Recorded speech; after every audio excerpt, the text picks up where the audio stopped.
আসসালামু আলাইকুম এভরিওয়ান, দেখতে পাচ্ছেন আমার হাতে একটি কিপ্যাড ফোন রয়েছে। তো আজকে আমরা এই কিপ্যাড ফোনটির চার্জিং পোর্ট চেঞ্জ করে দেখাবো আপনাদের। আপনারা কিভাবে একটি ফোনের সঠিক নিয়মে চার্জার পিন চেঞ্জ করতে পারবেন এই ভিডিওটিতে সম্পূর্ণ বিস্তারিত দেখানো হবে। তো আমাদের এই ভিডিওটি হচ্ছে যারা নতুন তাদের জন্য, যারা এক্সপার্ট তাদের জন্য আমার এই ভিডিওটি না। তো দয়া করে যারা এক্সপার্ট তারা উল্টাপাল্টা কমেন্ট করবেন। তো দেখতেই পাচ্ছেন ফোনটি আমার আই চার্জারের সাথে কানেক্ট করে নেওয়ার পরেও কোনো এম্পিয়ার টানছে না, তার মানে চার্জও হচ্ছে না। প্রথমত আমাদের ফোনটি ফুল ডিসঅ্যাসেম্বলি করে ফেলতে হবে এবং তার বডি থেকে আমাদের মাদারবোর্ডটি আলাদা করে নিতে হবে। তো দেখতেই পাচ্ছেন আমরা ফোনটিকে সম্পূর্ণ বডি থেকে আলাদা করে নিয়েছি এবং তার মাদারবোর্ডটিও বডি থেকে বের করে নিয়েছি। এখন মাদারবোর্ডটি সুন্দরভাবে আমাদের পিসিবি স্ট্যান্ডের সাথে বসিয়ে নিব এবং চার্জিং পোর্ট চেঞ্জ করার জন্য চার্জিং পোর্টের উপরে প্লাগ পেস্ট আমরা দিব। কুইজারের মাধ্যমে আমরা চার্জিং পোর্টের উপরে প্লাগ পেস্ট দিয়ে নিয়েছি। চার্জার পিনটি মাদারবোর্ড থেকে আলাদা করার জন্য আমরা ব্যবহার করব হট গান। হট গানের হিট রেখেছি আমি 350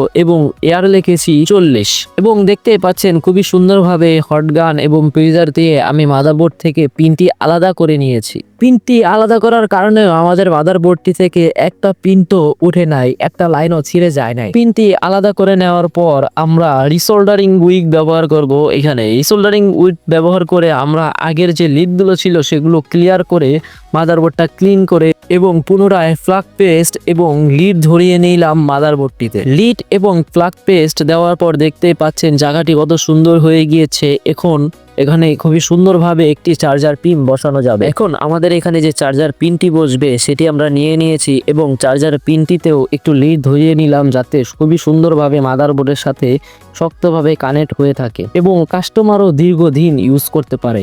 তো সুন্দরভাবে চার্জার পিনটিতেও আমরা লিড লাগিয়ে নিয়েছি এবং এখন বসাবো মাদারবোর্ডটিতে এই চার্জার পিনটি। চার্জার পিনটি মাদারবোর্ডে বসানোর জন্য আমরা আবার হটগান ব্যবহার করলাম। হিট আগের মতনই ছিল 350 এবং এয়ার 40 রেখে আমরা মাদারবোর্ডটিতে একটু হিট দিয়ে নিলাম এবং যখনই দেখবো আমরা আমাদের লিপগুলো বলতে শুরু করে দিয়েছে তখনই সুন্দর করে আমাদের চার্জার পিনটি মাদারবোর্ডে বসিয়ে দেব। বসিয়ে দেওয়ার পর চার্জার পিনের লেগগুলো আমরা খুবই সুন্দর করে ঝালাই করে নেব এবং যে 5টি পিন রয়েছে সেটি বিজিএ পেস্টের মাধ্যমে আমরা সোল্ডারিং করে দিব যাতে এই পিনটি কাস্টমার দীর্ঘদিন ব্যবহার করতে পারে। পিনটি লাগানোর পর আমরা অকটেন দিয়ে ভালো করে এই জায়গাটা পরিষ্কার করে নেব, কারণ আগের পেস্ট যদি এখানে রয়ে যায় মরিচা ধরে পিনটি নষ্ট হয়ে যেতে পারে, যার কারণে আমরা এখানে সুন্দরভাবে ক্লিয়ার করে দিলাম। তো ফোনটি এখন অ্যাসেম্বলি করে ফেলবো। অ্যাসেম্বলি করার সময় ফোনের ডিসপ্লেটি একটি ক্লথ দিয়ে পরিষ্কার করে দিব যাতে ফোনটি দেখতে সুন্দর লাগে এবং ডিসপ্লেটি ক্লিয়ার দেখা যায়।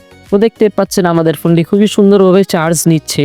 আশা করি এই ফোনটি কাস্টমার দীর্ঘদিন ব্যবহার করবে। আপনাদের সাথে ছিলাম আমি নীরব নোমান। তো আমাদের ইউটিউব চ্যানেলটা আপনারা সাবস্ক্রাইব করে দিবেন এবং আমার পাশে থাকবেন। আসসালামু আলাইকুম, আল্লাহ হাফেজ।